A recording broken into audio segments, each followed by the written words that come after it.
अस्सलाम वालेकुम जी, क्या हाल है? सब ठीक ठाक है।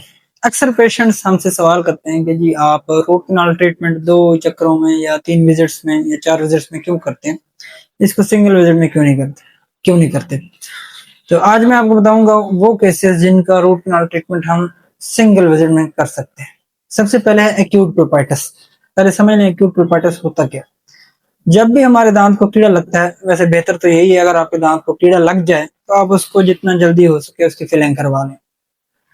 हमारे पास अक्सर पेशेंट आते हैं जिनके दांत को कीड़ा लगा हुआ होता है, हमने कहते हैं जी आप इसकी फिलिंग करा लें, तो वो कहते हैं जी हमारे दांत में दर्द नहीं हो रहा, हम क्यों इसकी फिलिंग कराएं। तो खैर हम कहते हैं जब दर्द हो तो फिर आगे रूट कनाल करा लीजिएगा।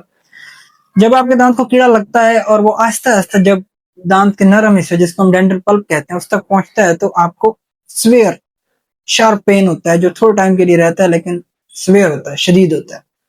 वो ठंडा लगने से भी हो सकता है, वो गर्म लगने से भी हो सकता है, वो किसी इरिटेशन से भी हो सकता है, कोई चीज चुभने से भी हो सकता है। तो ये एक्यूट प्रोपाइटिस का पेन होता है जो थोड़ा टाइम के लिए रहता है।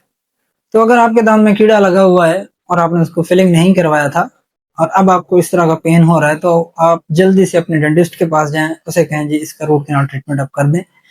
जब आप जाएंगे तो वो खुद ही कह देगा डेंटिस्ट भाई रूट कैनाल ट्रीटमेंट होने वाला है।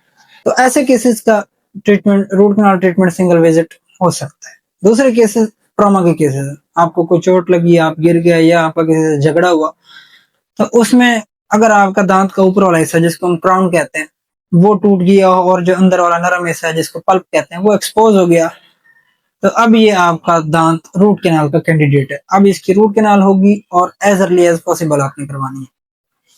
अगर आपने इसको लेट किया और पल्प के अंदर जरासीम चले गया, उन्होंने इन्फेक्शन काज कर दिया, तो मोस्ट प्रोबेबल यही है कि ये इन्फेक्शन जो है ना ये जड़ के निचले हिस्से यानी बोन में भी चला जाएगा और फिर काम आपका पस की तरफ, जिसको हम एब्सिस कहते हैं, एब्सिस बनेगी और फिर मसला बढ़ जाएगा। तो खुदा ना खास्ता आपके साथ कोई भी डेंटल ट्रॉमा होता है तो फौरन अपने डेंटिस्ट से रिव्यू करें और उसका root canal treatment as early as complete करवाएं ताकि पल्प इन्फेक्शन ना हो। पल्प इन्फेक्शन हो गया तो रूट कैनाल ट्रीटमेंट फिर मल्टीपल विजिट्स पे चला जाएगा।